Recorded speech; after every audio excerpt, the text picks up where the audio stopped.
20년 가까이 소아정신과 의사로 수많은 아이와 부모를 보아왔다. 그때마다 안타까웠던 점은 모두가 아이를 잘 키우고 싶어 하는데, 그래서 자신의 삶을 포기하다시피 하고 열심히 아이를 키우는데, 그러면서도 불안해한다는 것이다. 방향이 잘못되었다고 생각하면서도 남들이 다 하니까 어쩔 수 없다며 방향을 틀지 못한다. 사실 지금도 육아사와 육아 정보는 넘쳐난다. 그러나 많은 조언들이 부모에게 더 많은 것을 하라고 요구한다. 반면에 나는 더 애쓰는 것이 답이 아니라 덜 애쓰는 것이 답이라고 말한다. 안녕하세요, 셀리나입니다. 오늘은 육아도서 소개해드리고 또 같이 읽어보려고 준비해봤습니다. 책 제목은요, 삶의 근본을 보여주는 부모, 삶을 스스로 개척하는 아이, 세상에서 가장 쉬운 본질 육아라는 책입니다. 작가분은 진아영 교수님이세요. 미국 존스홉킨스 소아정신과에서 교수님으로 일하고 계신 분인데요. 요즘에 좀 많이 유명하신 것 같더라고요. 그래서 저도 인스타 팔로우를 하고 좀 소식 올리시는 거 있으면 보고 있는데 굉장히 유쾌하신 분이세요. 제가 이 책을 읽으면서 세상에서 가장 쉽다는 말이 조금 와닿았던 게, 책을 읽고 나서 제가 곧바로 좀 실행에 옮기게 되는 그런 내용들이 좀 있었거든요. 예를 들어서 20초, 매일 20초 아침 저녁으로 아이들을 꼭 껴안으면서 사랑을 얘기해 준다던가, 너의 존재 자체만으로도 나는 너를 사랑한다 라는 걸 표현해 주기 위해서 아이를 꼭 끌어안아주는 20초 허그요법이라는 걸 소개해 주셨어요. 그래서 그것도 실행하고 있고, 또 감사를 정말 잘 알고 얼마나 중요한지를 좀 깨달았거든요. 평소에도 감사를 좀 자주 표현하고 감사하는 마음으로 살아야겠다 생각을 했는데, 또 책을 읽으면서 더 와닿게 되는 부분들이 있잖아요. 그래서 저희 가족들이 모두 매일매일 감사 노트를 쓰기 시작했어요. 그래서 하루에 한 가지씩, 가족이 4명이기 때문에 4개의 감사하는 내용들이 나오잖아요. 그러면서 정말 하루를 마무리를 하게 됐고, 그리고 아이들에게도 더 의식적으로 또 더 노력해서 고맙다는 말을 좀 더 잘 하게 되는 그런 변화들이 즉각적으로 일어났던 그런 책이거든요.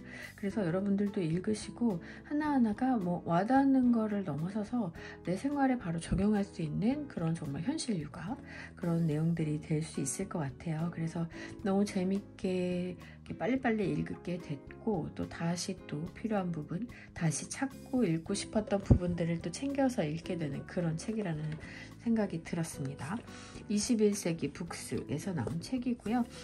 책은 지금 총 한 280페이지 정도 되거든요. 어렵지 않게 쉽게 편하게 읽을 수 있는 책이에요. 그래서 같이 읽어보시면 좋을 것 같고요. 역시 제가 좋았던 부분들을 골라서 읽었기 때문에 같이 읽어보시고, 또 나중에 처음부터 끝까지 한번 읽어보실 수 있는 기회가 있으셨으면 좋겠습니다.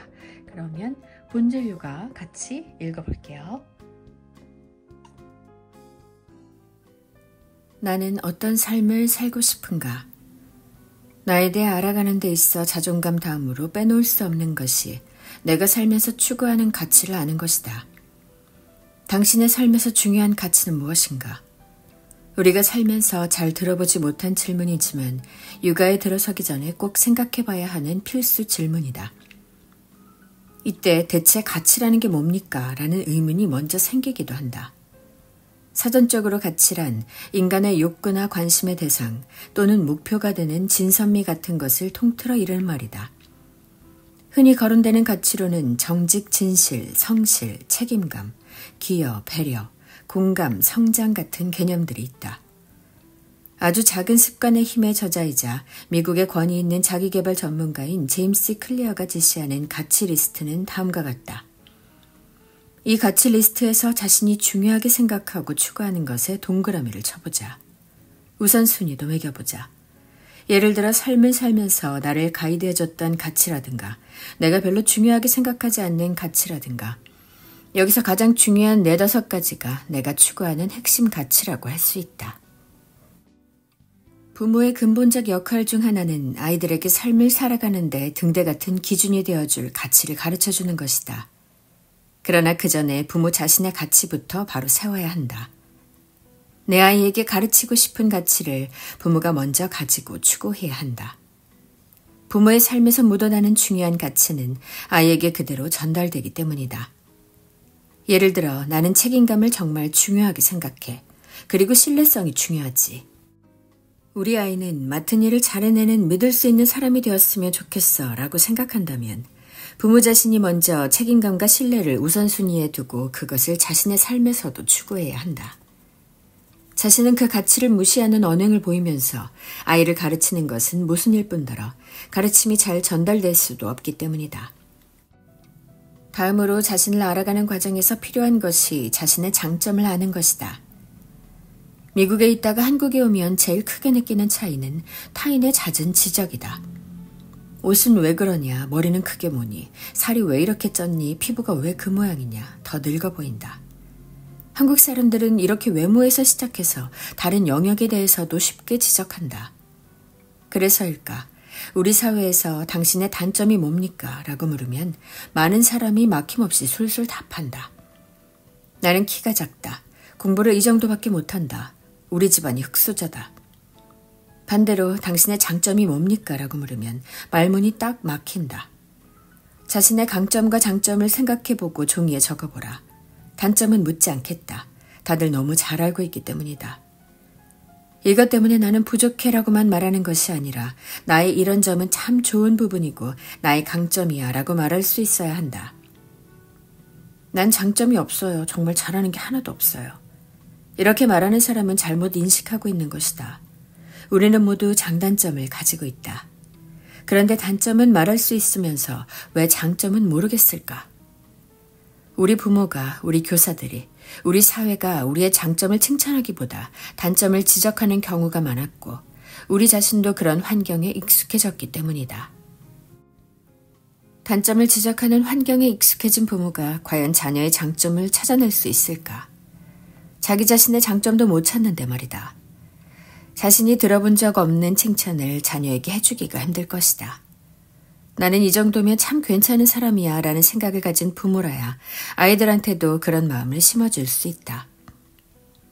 누구나 장점을 가지고 있음에도 우리는 공부를 잘하고 영어도 잘하고 돈도 잘 버는 등 쉽게 측정할 수 있는 것들만 장점이라고 생각한다.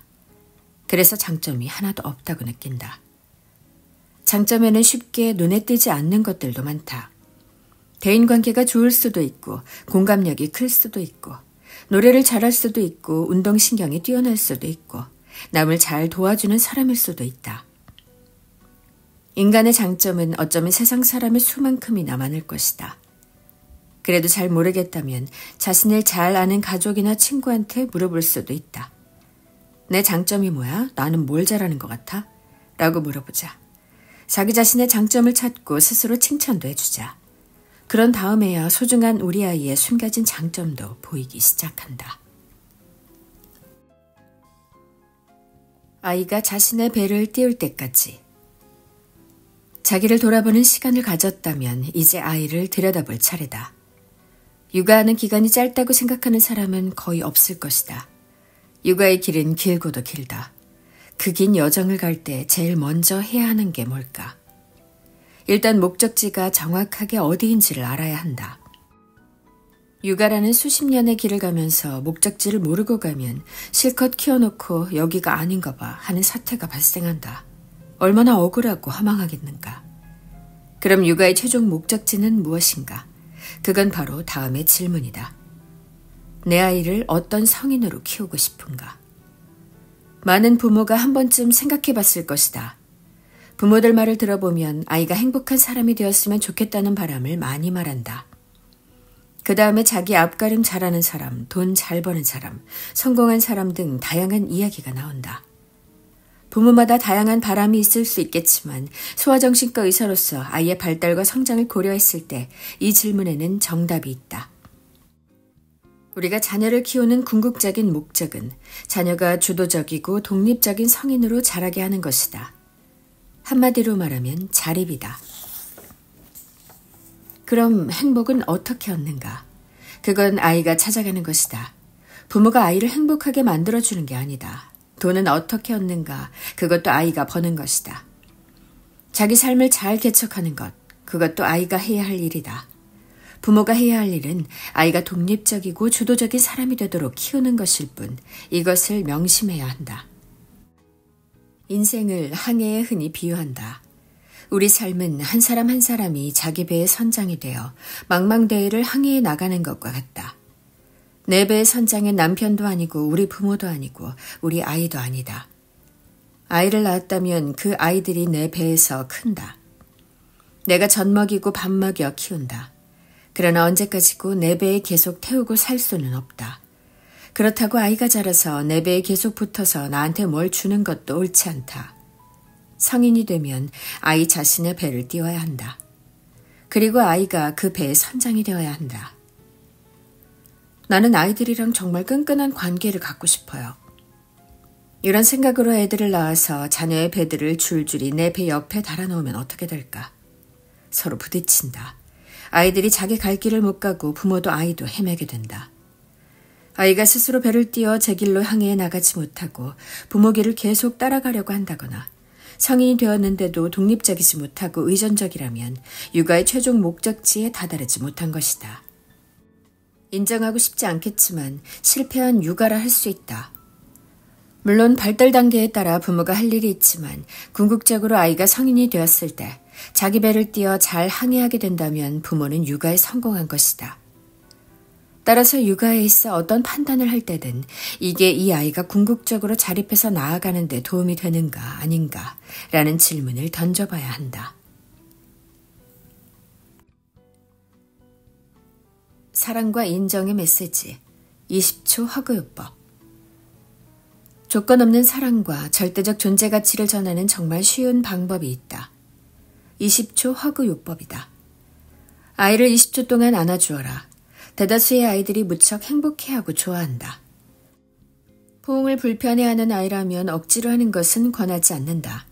머리를 쓰다듬거나 어깨나 등을 톡톡 두드려주는 것으로 대신할 수 있다. 20초 동안 밀착 포옹을 유지하면서 몸을 편안히 하고 두 가지 메시지를 전해주어야 한다. 첫 번째는 사랑한다고 말해주는 것이다. 조건을 붙이지 말고 어떤 일이 있어도 항상 변함없이 사랑한다고 말해주자. 여기에다 존재 가치도 넣어주면 좋다.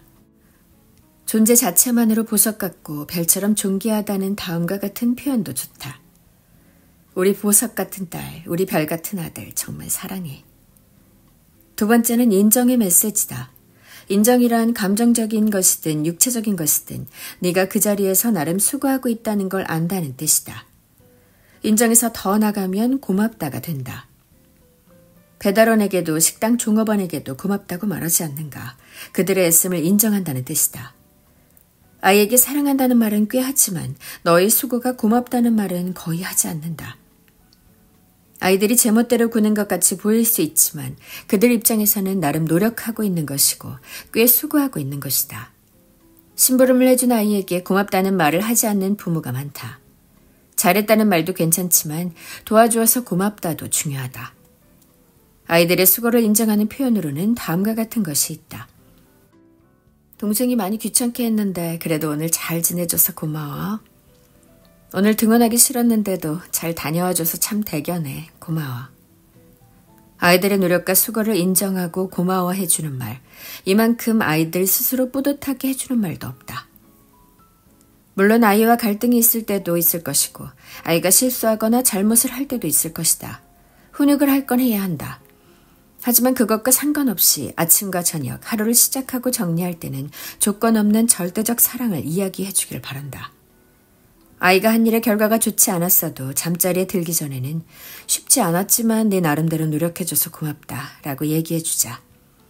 두 아이가 서로 싸웠어도 잠자리에 들기 전에는 둘이 싸울 때도 있지만 그래도 이 정도로 잘 지내줘서 고맙다 라고 해주자. 또 아이가 좀 징징거리면서 학원에 갔다 와도 오늘 쉬고 싶었지만 네가 가서 네 역할을 해줘서 고마워 라고 말하자. 성인인 부모가 봤을 때는 아이가 잘못했고 때도 쓰지만 아이는 발달 과정에서 자기 나름대로 애를 쓰고 있는 것이다. 다만 능력이 아직 그 정도밖에 안 되는 것이다. 그러니까 오늘 힘든 일도 있었는데 너도 노력해줘서 고마워. 우리 점점 성장할 거야 라고 말해주는 게 좋다.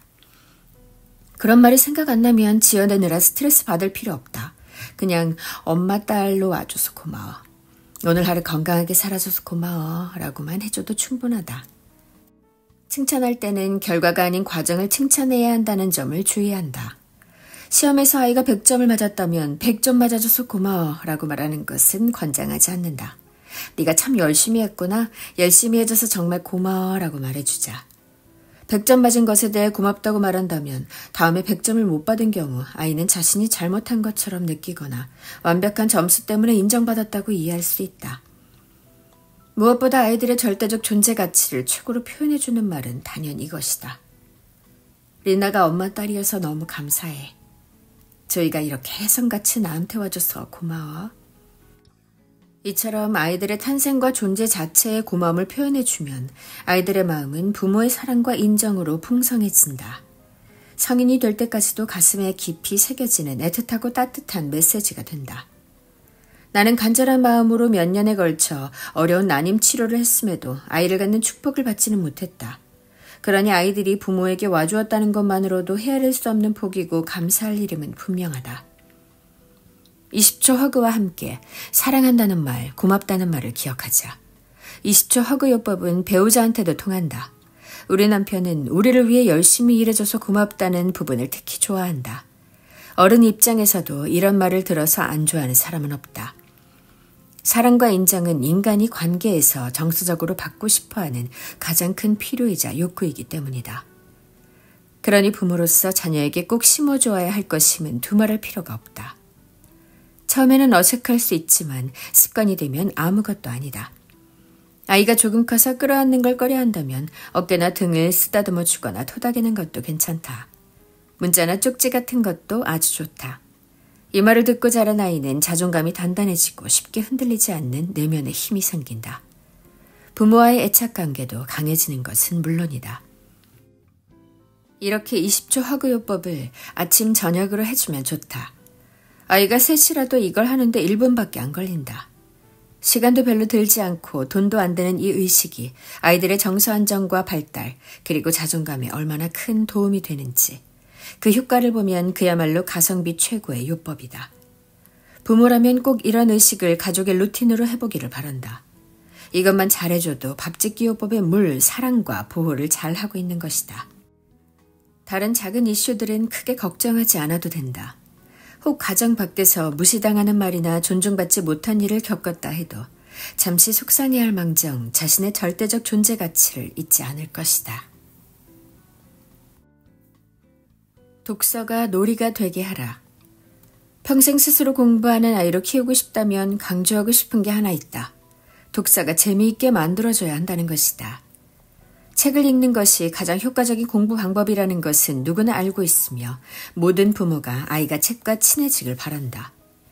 그런데 많은 부모가 저지르는 실수가 독서를 공부로 만들어버리는 것이다. 그러나 독서는 놀이가 되어야 한다. 이것을 책놀이요법이라고 한다. 아이가 아주 어릴 때부터 책이 재미있다는 인식을 갖는 것이 중요하다. 그럼 어떻게 해야 할까? 간단하다. 아이가 좋아하는 것을 보여줘야 한다. 부모가 보여주고 싶은 것을 보여주는 게 아니라 아이가 재미있어 하는 책이어야 한다. 아이가 재미있어 하는 것이 무엇인지 어떻게 알 수 있을까? 부모가 아이와 함께 도서관이나 서점에 가보기를 강력히 추천한다. 무엇보다 부모가 롤모델이 되어야 한다. 부모는 텔레비전만 보거나 스마트폰만 들여다보고 있으면서 아이한테 책을 가까이 하라는 것은 모순이고 그렇게 잘 되지도 않는다. 부모 인생도 5, 60년 남았으니 부모도 같이 책을 읽고 배우고 성장해야 한다. 부모도 똑같이 자신한테 재미있는 책을 읽으면 된다. 요리에 관심이 있으면 요리책을 보면 되고 여행에 관심 있으면 여행책을 보면 된다. 자신이 무엇을 재미있어 하는지 모르겠다면 도서관에 가서 큐레이션되어 전시된 책들을 쭉 살펴보고 무엇이 나의 관심을 끄는지 보면 된다. 도서관에 가면 보통 아이들은 책을 막 펼쳐보다가 한 가지 관심 있는 걸 찾으면 그것에 좀 더 몰두한다.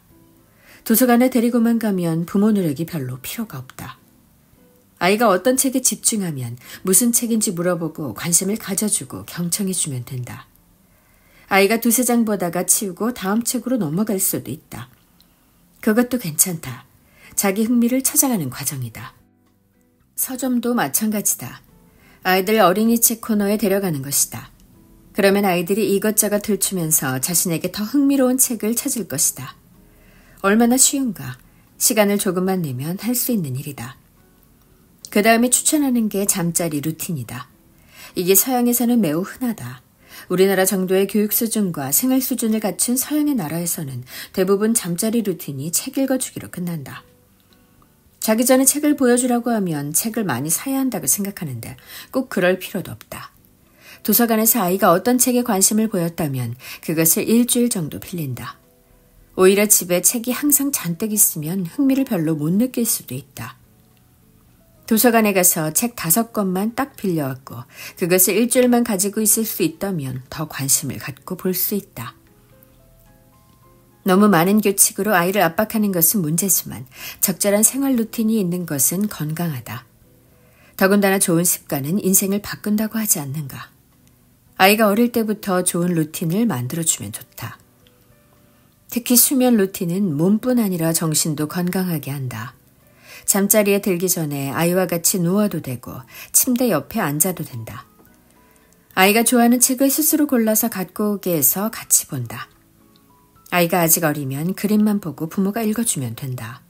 아이가 조금 크면 아이가 부모에게 읽어줘도 된다. 정해진 원칙은 없다.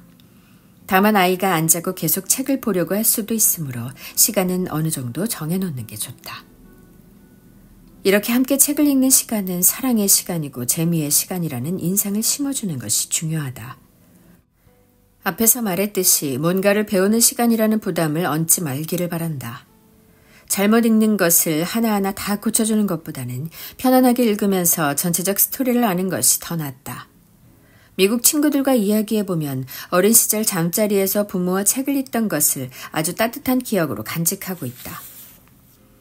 돈도 안 들고 시간이 그다지 많이 들지 않으니 꼭 해주길 바란다. 책이라는 것이 재미있고 좋은 느낌이라는 인식을 심어놓으면 그때부터는 아이가 알아서 책을 집을 수 있다. 그러다가 어느 순간에 책에 대한 흥미가 좀 떨어진 것처럼 보일 수도 있다. 인터넷이나 게임에 더 관심이 생길 수도 있다. 그래도 괜찮다. 이미 책에 대해 좋은 인식과 느낌을 가지고 있기 때문에 어떤 것에 호기심이 생기고 뭔가를 알고 싶은 때면 언제든지 다시 책을 찾을 것이다. 그리고 이렇게 책과 함께 스스로 배우는 자세를 배운 아이는 80년 성인 인생을 성장하면서 더 풍성하게 살 것이다. 실패를 통해 성장하는 아이로. 실패를 통해 배운다는 건 실패를 내가 견딜 수 있다고 배우는 것도 있지만 실패를 한 상황에서 내가 얻는 게 있다는 걸 알게 된다는 것이다. 이것을 자신 있게 말할 수 있는 이유는 나도 이런저런 실패를 해봤기 때문이다. 나는 정신과 레지던트 시험에 떨어졌다. 수술실에서 보조 섰다가 그냥 눈물이 날 정도로 슬펐다. 레지던트에 떨어지면 대기 재수를 하면서 아르바이트를 한다. 그런데 나는 엉뚱하게도 미국에 왔다. 돈도 없고 영어도 못하는데 별 계획도 없이 동료들은 레지던트가 되어서 돈을 벌어가며 일하는 동안 나는 남의 나라에서 돈이 없어 핫도그만 먹으면서 재수를 했다. 그렇게 2년이 지나고 나서야 미국에서 레지던트 과정에 들어갔다. 동료들보다 2년이 뒤처진 것이다. 그런데 지나고 나서 보니 2년 동안 내가 엄청나게 성장했다는 것을 알 수 있었다. 다른 나라에 살아봤고 소수가 되어봤고 말을 제대로 못하는 사람이 되어봤고 돈 없는 사람이 되어봤다. 그런 상황에서도 살아남고 또 생각지도 못한 여러 경험을 하고 나니까 이런 생각이 들었다. 내가 원했던 것을 성취하지 못하고 큰 실패를 한다고 해도 그게 꼭 뭔가를 잃는 건 아니구나. 2년을 잃은 게 아니라 그 시간 동안 많은 걸 얻고 성장했구나. 2017년에는 더 큰 시련이 찾아왔다. 어느 날 갑자기 이유 없이 아프기 시작해서 2-3달이 지나자 잘 앉아있지도 못하게 됐다. 원인이 뭔지 진단하는 데만 6개월이 걸렸고 치료가 잘 안 되어서 온갖 치료를 다 받으며 힘든 1년 반을 보냈다. 그동안 일도 할 수 없었으니 어떻게 보면 인생이 끝난 것 같은 상황이었다. 심하게 좌절한 것은 물론이고 너무 아프고 힘들어서 거의 매일 울며 지냈다. 그런데 지금 돌아보면 그때 역시 크게 성장한 시기였다. 어떻게 보면 그 과정이 있었기 때문에 지금의 나라는 사람이 있다. 그 과정이 있었기 때문에 나 자신이 가장 소중하고 자기를 돌보는 시간이 필요하다는 걸 알았다. 그전에는 교수로서 의사로서 너무 바빴기 때문에 나를 돌보지 못했다. 모든 것이 사라지고 누워서 일어나지도 못하게 되어서야 나라는 사람을 더 깊이 성찰하게 되었다. 내가 이 삶을 왜 살고 있는지, 내가 살아가는 의미는 뭔지 생각하게 된 것이다. 그때 책을 쓰기 시작해서 마음이 흐르는 대로라는 책을 내게 되었다. 그런 좌절이 없었다면 그냥 교수와 의사로서는 잘 살았을지 모르겠지만 조금 더 나 자신을 알고 내 삶의 의미를 찾는 경험은 못했을 것이다. 그리고 지금처럼 많은 사람에게 기여하는 삶을 살아야겠다는 마음이 안 생겼을 수도 있다. 삶이 너에게 레몬을 주면 레모네이드를 만들어라 라는 말이 있다. 레몬은 시어서 그냥 먹기가 힘들다. 인생이 그런 레몬을 던져준다면 나한테 왜 이런 걸 주는 거야 라고 하기보다 그것을 짜고 갈고 설탕 넣어서 레모네이드를 만들라는 것이다. 시련이나 슬픔, 좌절의 순간은 누구에게 나온다.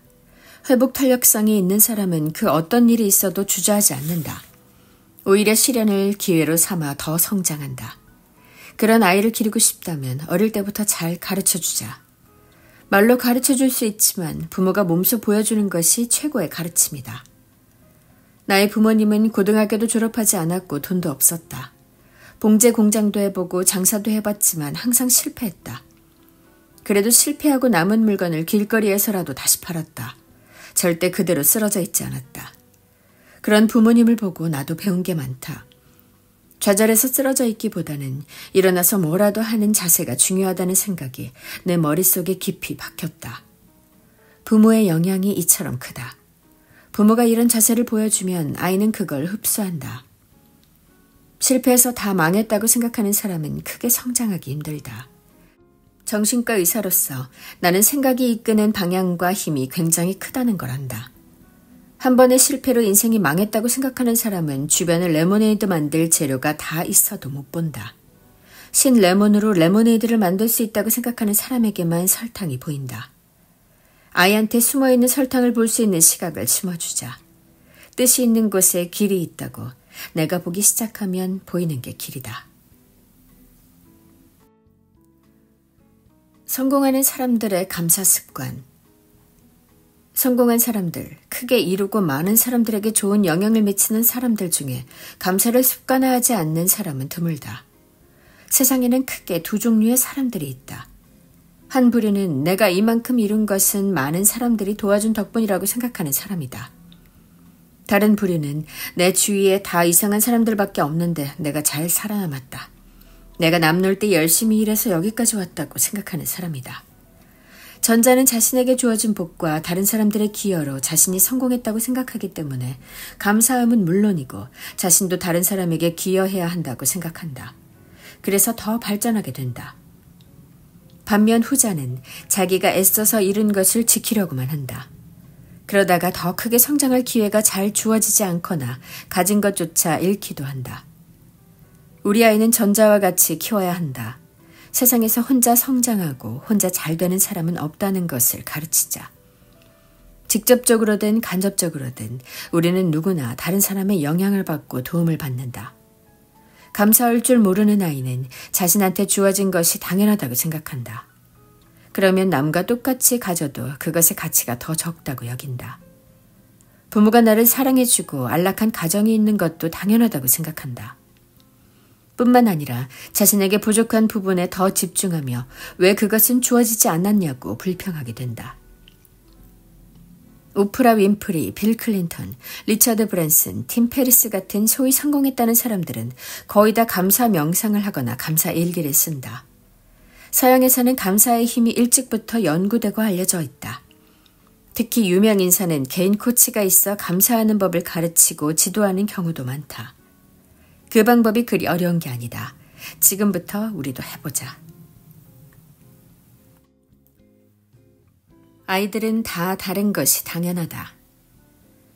아이가 건강하고 아무 문제 없이 순탄하게 자라기를 바라는 게 부모의 진짜 희망이다. 특히 건강은 너무나 중요하다. 그런데 내가 의사로서 말할 수 있는 건 어떠한 취약점을 가진 아이가 많다는 사실이다. 마음이나 정신 발달에 취약점을 가진 아이도 많고 신체적으로 천식, 아토피, 어린이 당뇨 등으로 고통받는 아이도 많다. 앞서 말했듯이 나도 ADHD가 있고 지병도 있다. 이 이야기를 하는 이유는 사람이 아프기도 하고 어느 정도의 취약점이 있다는 것을 좀 더 자연스럽게 받아들였으면 좋겠다는 마음에서다. 물론 우리 아이가 다 건강했으면 좋겠지만 어떤 취약점이 있다는 것은 어찌 보면 당연한 거라고 생각했으면 좋겠다. 누구나 약점은 있다. 정도의 차이가 있을 뿐이다.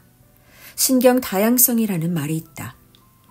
세상에 물고기도 있고 원숭이도 있고 호랑이도 있는 게 다양성이라면 신경 다양성은 뇌에도 다양성이 있다는 걸 뜻한다. 쉽게 말해 우리 아이들의 뇌가 다 다르다는 뜻이다. 그러므로 아이는 다 다르다가 기본값이라는 걸 기억하자. 이런 다양성 존중에 정반대에 있는 생각이 아이들은 다 비슷한 성향이 있으므로 평균을 내어 비교한다는 개념이다.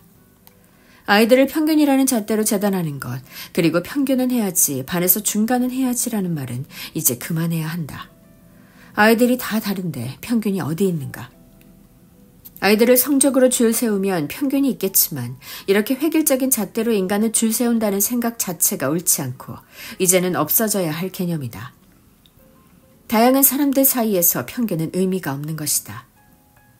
중요한 것은 자기 삶을 잘 개척해가면서 내 인생은 참 살만해. 나의 미래는 희망적이야 라고 생각하는 아이를 길러야 한다는 것이다. 나는 평균 정도는 하고 있어 라고 생각하는 아이를 키우지 말자. 그런 아이는 자기보다 잘하는 아이들 앞에서는 꿀리는 열등감을, 그리고 자신보다 못하는 아이들 앞에서는 우쭐하는 우울감, 나아가 교만한 마음을 느낄 수 있다. 둘 다 건강하지 못하다. 그러니까 평균이라는 개념은 부모의 머릿속에서 아예 없애길 바란다. 그저 다르다는 것만 기억하면 비교할 일도 없어진다. 사과와 오렌지 비교하기라는 말이 있다. 사과와 오렌지를 비교해서 뭐가 더 낫고 뭐가 못한지 말할 수 있는가? 내가 뭘 더 좋아한다고는 말할 수 있지만 뭐가 더 나은지는 말할 수 없다. 즉 이 말은 비교할 수 없는 걸 비교한다는 뜻이다. 우리 아이들은 사과와 오렌지보다 더 많이 다르다. 거의 원숭이와 물고기를 비교하는 것과 같다. 그저 다르고 다양하기 때문에 비교할 수 없다.